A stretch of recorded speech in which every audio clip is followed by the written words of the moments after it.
One of the big lessons that I learned because of a really not so good breakup is I didn't know men as well as I thought I did. And I grew up with two younger brothers. Learn from the men in your life, learn from them. Ask them questions, seek to understand what these things mean.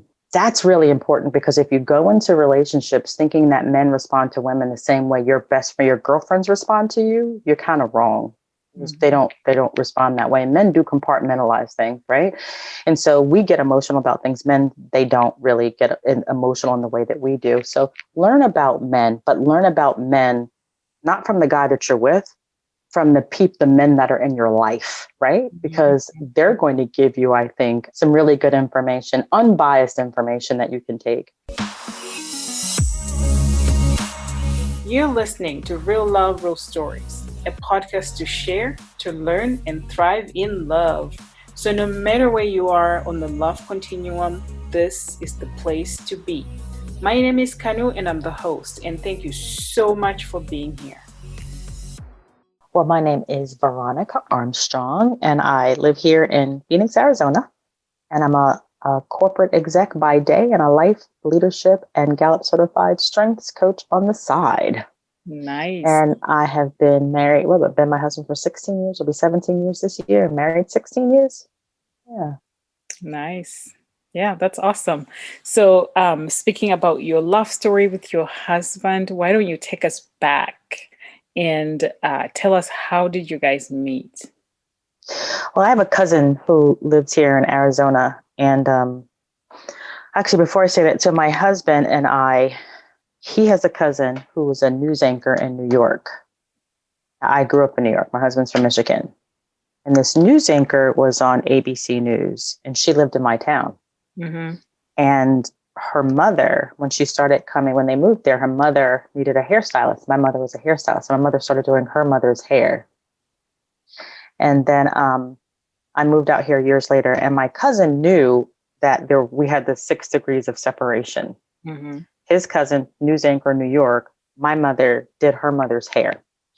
And so he tried to introduce us one year. He wanted us to meet, and I was not really interested at all. Just wasn't interested. And then 2.5 years later, he said, he brought it up again. He said, hey, I think you guys would be, good to get to meet each other. You've got this whole 6 degrees of separation going on. So he said, well, he's on Match. I said, do you have his email address? He said, no. He says, he's on Match. So just go on Match. So I went on Match, got his email address, sent him an email. That was on a Saturday night. And then I got an email back from him saying, hey, I'm in Vegas. I'll get in touch with you when I get back. And then Monday morning at 7 a.m., I got a phone call. He's like, hey, I'm back. Da, da, da. I'm like, okay. And then he said, well, hey, let's go out to dinner, I think it was. So we agreed to go out to dinner that night. And we met at P.F. Chang's in North Scottsdale, on Scottsdale Road. And I remember getting out of a car and seeing him standing in the parking lot. So I'm corporate America, driving my BMW in my 30s. I'm, big woman on campus. And I see this guy standing in the parking lot that has on a pair of shorts and sneakers and a baseball cap. I'm like, no. That can't be him. And it was. I was like, oh God. Did you feel like turning around and going back to your car? I did. But I said, okay, you can't be so uptight. You gotta give this guy a chance. So we get into the restaurant and we're having dinner. And something really odd happened that really scared me. It concerned me because sometimes when odd things happen, I'm like, okay, is that a sign? Are you trying to send? Because I'll say I'm hard-headed. And sometimes the man upstairs has to send me signs in a way that slap me in my face. And just talk to my husband. And there's a white guy who was sitting next to my husband, but he was sitting by himself. He was an older guy. And I heard someone say, don't listen to him. He's running all these lines on you. And I look up and go, who said that? That guy. I was like, oh God. He says, I have 4 sons. Trust me, I've heard them all before. I'm like, oh my God, I need to run. So not only is he dressed appropriately, now he's running all these, rehearsed lines or something. This is what the guy next to me said. And I was like, oh my God, should I listen to him? Should I run? I was so terrified at that point. Like, I don't know what to think. And so then, my husband took me at that night. He took me up to some lookout by his mom. And he said to me that night, I'm going to marry you. And So you're like, what? it was kind of overwhelming. There was a whole lot going on that day. I was like, oh my God, I don't know what's going on today, but today is not the right day for me. This is too much going on today. So yeah, it was a bit overwhelming. It was really overwhelming. There was just a lot going on. Mm-hmm. So then I'm pretty sure I had dinner with him again that week. And then that Friday, I had gone out to a friend's house and he had like called me 5 times. I'm like, this guy, I can't. He's stalking me. I can't do it. I'm like, I just didn't know what to do, didn't know what to think. And then the next morning I get home and I get a phone call. So I stayed out overnight and with a friend of mine. And he said, hey, I called you, you didn't answer. I said, yeah, I had a lot going on, da da da. He said, I really want to see you again. And I was like, okay, I had to take a shower because I really was just like really perplexed. Like that whole Monday night date thing, I wasn't sure what to think about it. Mm-hmm. And I said, I'll call you back in 30 minutes. And he said, okay. He's very prompt. That's the thing I say about my husband. He's very, very prompt. And so 30 minutes later, actually exactly 30 minutes later, I hadn't called him back. So in 31 minutes, he called me back. He said, open your garage door. I'm like, why? He says, open your garage door. And as the garage door opens, I'm like, who's in my driveway?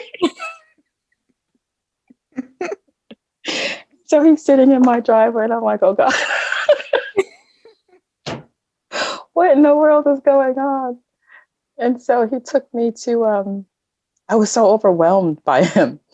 And he took me to Saguaro Lake. We did oh, nice. I like that area. A little picnic basket, and at the time I wore stilettos all the time. He said, don't just put on sneakers or tennis shoes, as some people call them. And I said, well, I don't really wear them. I wear stilettos all the time. So I put on stilettos anyway, not really knowing what the heck we were doing. And I get out to Saguaro Lake realizing I should have put on some sneakers. And it was that day that I said, I don't know what the heck is going on, but this has been a whirlwind of a week. This dude is like, whew, he was just like, it was just overwhelming, just like very overwhelming to me. And I talked to my aunt and she says, when a guy knows what he wants, he goes after it. She says, he wants you. Just let it go. Yeah. And that's when I decided part of the reason why I was feeling so overwhelmed is because I don't think I was ready for that. Right. And I didn't know how to receive it, but it was really overwhelming. But I also think that what that guy said to me in P.F. Chang's also, I wasn't sure if that was a sign, if, God was trying to say, Veronica, wake up. Right. And so I was afraid to ignore that. But at the same time, I had my aunt in my ear and I decided to just let go. But it was overwhelming. It was just very interesting. So, and we got married a year later. Wow. Yeah, a year later. But it was, what? I think it was, I think that's what I needed. Because I truthfully, to be honest with you, never thought I would marry anyone that I could literally stay with forever. I would always go forever, same person forever. Like, really? Through all their stuff, like forever? I just didn't see that happening for me. Yeah. And so I think I think that whole week was what I needed to just, like I said, I sometimes need to be slapped in the head. And I think that's what that whole week was. Yeah. I mean, 2 things come to my mind thinking about that is, and I am thinking about myself here, right? When a person comes to me, not necessarily packaged or dressed in the way, this is my old self, dressed in the way that I think he should dress for a date, normally I'm like, not the right one. Because my right guy will know how to dress for a date. And then I used to be quick to like say, I'm done. Like, I can't look past that. I can't be brunching with you in the future. I can't be making dinner reservations with you in the future and you dress like that to go. Like, that's my old self. So I'll just put it out there. And then the second thing is I totally get the guy sitting next to you guys saying that to you and then not, I mean, I would have thought exactly the same thing. Like, God, are you trying to give me a sign here? Do I need to run? Because who volunteers such information? And first of all, he's eavesdropping on your conversation, and then he's giving you this feedback. I mean, I would have ran with it and thought, okay, this is, first of all, he looked this way on our first date. Now this guy's telling me run. I need to listen. I'm running. Mm-hmm. So kudos to you for, Mm-hmm. and then showing up in your driveway. I don't know how many weeks later this was. No, it was the same week. It's all the same. I would have run the other way. So kudos to you. And now, you've been married how many years? It'll be 17. Yeah, 17 years year, later. I think. Yeah. Yeah, good for you for going with it and not running. And actually 16. It'll be 16. We're together for 17, married for 16. Oh, okay. Yeah. So let that be a lesson to my single women that I work with, that, a guy might not necessarily come to you dressed the way that you want, but get to know them anyway. Because underneath all those clothes that you don't approve of is a great guy, and also that people may come to you and say negative things about the person you're talking to. And if you're quick to just take that message and run with it, you might be missing out on a good person. So, yeah. And he represents all of that and so much more, because what I came to learn about my husband is he's very, very bright. He's extremely smart. He has a bit, like, who knows how many degrees, and partially completed his degree in Islamic theology. He speaks 3 languages: English, Farsi, and Arabic. And he's taught himself Farsi and Arabic. This is a Black man who's very, very intelligent. And I could have very well, in looking at him that day, kind of like, no. Once you get beyond the exterior, what he has going on up here is beyond any man I've ever met in my life, right? Mm-hmm. Smartest man I've ever met in my life, the most intelligent man I've ever met in my life. And I'll be honest with you, I didn't even know he spoke Farsi until, I don't know, a couple of years after we were together. My neighbor across the street, who was a very nice lady, I never really spoke to her. We just always said hi. And then one day I go outside and he's talking to her. And I'm like, they're not even talking in English. Like, she's talking to him, but I've lived on this street forever. Why is she talking to him? It's like, how did you end up talking to her? He says, well, I speak Farsi. Well, what is Farsi? And so it's like, boy, I didn't know you spoke Farsi. And so it's just amazing to me. He's an extremely intelligent man, and that's what I love about him. I've always wanted to be with someone smart, but I never desired to be with someone who was so much smarter than me, right? But he is. I would say that he is so much smarter than me. But I think that at the same time, the thing that I recognize about him is, and why he was chosen for me, is because I have a very, very strong personality. I want what I want, and I'm going to go get what I want, and no one's going to stop me from getting what I want. But at the same time, I'm very introverted, and there are just things I will back away from. He makes me do things that I'm uncomfortable with doing. He does not. I'll say to him, like with getting on Clubhouse, for instance, I was like, yeah, I'm going to do it. He says, okay, so stop talking about it and just do it. You're good. Just do it. Right. He gives me no sympathy. He doesn't coddle me. He doesn't. And sometimes it frustrates me. And I'll go like, you just have, like, you're just not, sensitive or empathetic. Well, I've come to learn that I don't need that all the time. And that's what he does for me. So truthfully speaking, when you look at that package, it didn't look exactly like I expected it to be, but what was inside was Well, a even hell of a lot more than I ever expected. yes, yes, yes. Yeah, I like that. I like that a lot. For sure, for sure.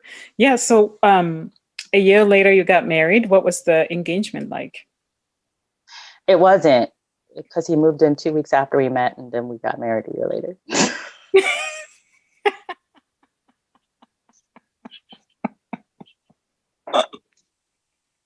It was like, it was one of those, all right, Veronica, turn your life upside down. This is how it's going to be for you, because we're not giving you much time to think about this. Because if you think about it, you might find some way out of it. Yeah, I was one of those. But I don't regret it. Yeah. To me, but I knew, I guess, but I also got married at 39. So, and the difference is that I kind of knew, although I was a little frightened, but in my heart of hearts, I knew this was the right thing to do. I Mm-hmm. knew it was right for me. Mm-hmm. And so, although I was always like, should I still thinking of this guy? Should I run? Should I run? Should I run? But slowly but surely that started to go away. And I just knew it was the right thing for me. I knew that we were brought together for a reason. I Mm-hmm. knew there were so many things about him, um, that I knew were good for me. And there were so many things about me that I knew he needed. Mm-hmm. And so I knew, and so I stopped questioning, Mm-hmm. and started letting go, as my aunt said, because I knew that if I continued to question, I would continue to create resistance. Mm-hmm. And if I was going to continue to take these steps and continue to question, I was just creating a bad situation for me. So if I'm going to continue to take these steps, I have to stop questioning, because then when I stop questioning, I let down the resistance and I just allow things to happen. And that's what I decided to do. So it works. Yeah. Yeah. So I want to explore this a little bit. So you said you were married at 39, Hmm. and before that, had you been in um you were not married before? Had you been in like good relationships before that? I guess what I'm trying to find out is, as a professional Black woman, what was your experience with dating up until that time? Um, I've dated. It's interesting. Sometimes you might be good at what you do at work, but sometimes just not good at picking the right men. Um, I've dated a variety of men, both black and white. And I can tell you, I don't know, of all the relationships I've ever had, I would only say a handful of them were probably bad and not healthy, just a handful.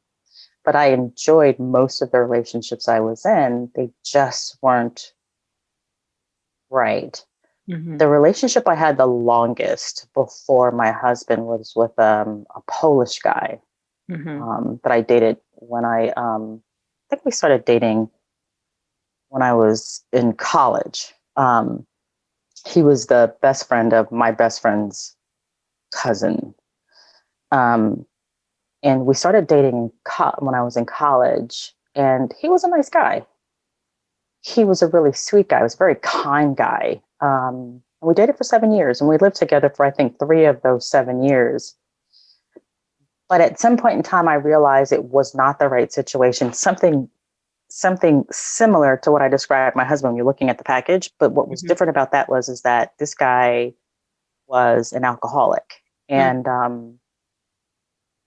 he got progressively worse. And I began to realize I'm working on Wall Street, and this guy does this. And I had to ask myself one day, can I bring him to the company Christmas party? Mm-hmm. And I couldn't. I couldn't do it. I couldn't bring him to the company Christmas party. And I said to myself, if I can't bring this man to the company Christmas party, then what am I doing with him? Mm-hmm. And so I had to walk away from that situation.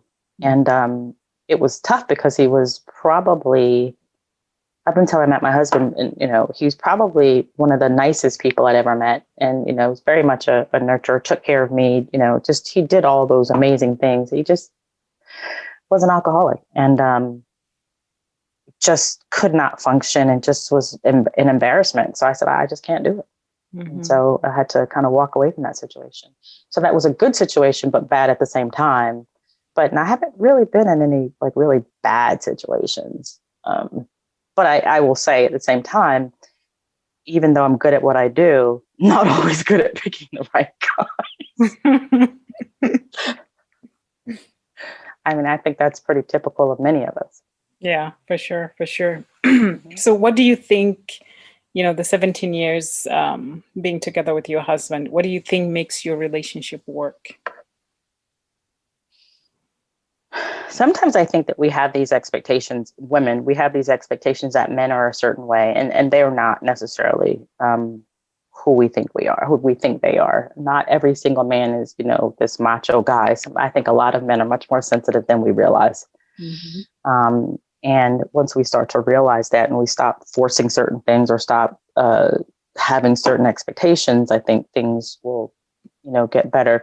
I also, a couple other things. So learning that you don't always have to have the last word. Oh, boy, is that a big one. It's pointless. Like, what is the point? It's just pointless. Sometimes you get into things and you can either try and be right. I mean, it's just like, what's the point? And then trying to change someone. I think early on, I wanted all of these things, and I knew, like, even with the whole dress, it didn't come in that package, but I still wanted certain things. And early on, you kind of think you're going to get these things. At some point in time, you just got to let it go, right? You just got to let it go. Because you're just not necessarily going to get everything that you were looking for. But at the same time, I also had to recognize this is some of what you expect in a marriage and a relationship. In my generation, we got it from soap operas. And some generations now, they get it from housewives or here. They get it from these different sources. Those things aren't real. They're not real, right? And so if you go into a relationship thinking that this is what you want, and those thoughts and desires were formed because of what you've seen on these different shows, you're going to walk into a big problem. Once you let that go and you realize that people are, we all come into our relationships with stuff, baggage. Right. Most of us we don't go to a counselor to kind of work through our baggage before we get married, right? We might go through marriage counseling, but we don't work through our own little baggage before we get into marriage. And if you don't work through that stuff, you're going to bring it to your relationship. And it's just recognizing, just giving people grace, right? Giving them a little bit, extending them some grace for some of this stuff so that they can work through it. Because I've absolutely learned that when two people come together, part of what you're going to be doing as a couple is not just building an empire, but it's also helping each other kind of work through these, traumas that you've had, that you've come into a relationship with, so that you can heal and become a better person. So it's just all of those things you just kind of learn. And over time, it gets better. Right. Yeah. So what would you say are some tips that you would tell maybe single people and also couples, just like from lessons learned? One of the big lessons that I learned because of a really not so good breakup is I didn't know men as well as I thought I did. And I grew up with two younger brothers. Learn from the men in your life, learn from them. Ask them questions, seek to understand what these things mean. That's really important, because if you go into relationships thinking that men respond to women the same way your girlfriends respond to you, you're kind of wrong. They don't respond that way. And men do compartmentalize things, right?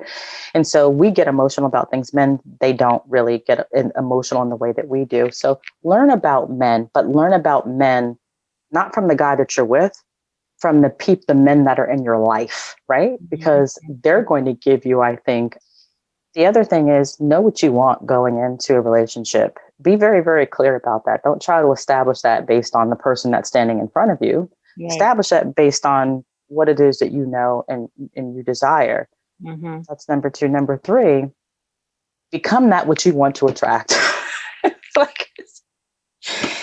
If you want to go into a relationship with some guy who does this, well, what are you doing? Like, what is he getting out of the deal, right? Yeah, exactly. You have to think about that, too. So become that what you want to attract. And I think more importantly, just give each other grace. Work through your stuff, but give each other grace in the process. Mm-hmm. And I think last but not least, and I will say this hands down, and this is what's really kept my husband and I together, I think I told him divorce is not an option. Mm. It's not an option. People talk about Will and Jada and the stuff that they went through, and they said that divorce was an option. Will said divorce. I came into my marriage saying the same thing. Divorce is not an option. Doesn't mean I haven't mentioned that word, because I probably mentioned that word a lot. But it's not an option. Yeah. Because when you use it as an out, you don't put forth the effort to make things work. Right. And because it's not an option, I will stop and I will think, do I want to say that? Do I want to do that? Is this what I really want? Mm-hmm. It's not an option. Yeah, It's I like not. that. Yeah, I like that a lot. It's tough. It kind of forces you to swallow your pride at times. It forces you get angry sometimes, but it forces you to work through stuff. Mm-hmm. For sure. For sure. Mm-hmm. Yeah. So was there any question that you were hoping I would ask you that I didn't ask? No. No. Or any last minute like tips or anything that you want to share? Any resources? You have any books or some stuff that you recommend that would help people in relationships or even single people? I think that self-awareness in general is important when you're in a relationship. Because if you're not self-aware, you don't necessarily know what it is you're bringing into the relationship. For instance, I'm very much an achiever. I like to get things done. I'm always like, got to do this, got to do this, got to do this. And he's a very spontaneous person, and I'm a very structured person. And I remembered reading something once that to make a marriage last, you have to continue to be the woman that your husband started dating. Because when you started dating him, you were very spontaneous. You did this, you did all those other things. Then you get married and all of a sudden things change, right? Yeah. And I realized, because I'm, very much an achiever, I'm trying to do this. I'm always, trying to structure everything and this and that. I lost a lot of the spontaneity that he fell in love with, because he's a very spontaneous person. And when I realized that, I said, okay, that's not good. So I had to learn to be a bit more spontaneous, go back to being a bit more spontaneous. There are just certain things I'm just not going to be spontaneous about. I'm not going to just go somewhere and just not have a hotel. We need to have a hotel before we go. Right? We've done that. Like, no, we're not doing that anymore. But then, there are other things like, let's go to dinner. I don't have to say, we have to go here. We have to go here. We have to go here. Like, wherever we want to go, like, let's just go. Right. So just learning to be spontaneous and but I got there only because I knew who I was at the time. And I knew that I had reverted to being who I was naturally. So self-awareness, I think, is very important. But I also think part of self-awareness is just knowing what your core values are. Because if you don't know your values, then you really won't know why sometimes conflict exists. And you can avoid the conflict if you know your values, right? Because if you have very, very different values, there's always going to be conflict. Or it doesn't have to necessarily be conflict. As long as you understand what your values are, you'll understand why something or a situation can create conflict. You can handle it a different way. So I think just self-awareness, knowing who you are, which also includes just knowing your values, so that you know what you're bringing to the table, so that you can manage all of that before you get yourself into a relationship. And I feel like, to add on to that too, I mean, when you know your values, right? I think that can also help you identify who your ideal partner is. Absolutely. Because knowing your values, that means you've done a lot of work, to your point of self-awareness and self-development and all that. You've done a lot of work on yourself to actually take the time to say, these are my values. This is what I value.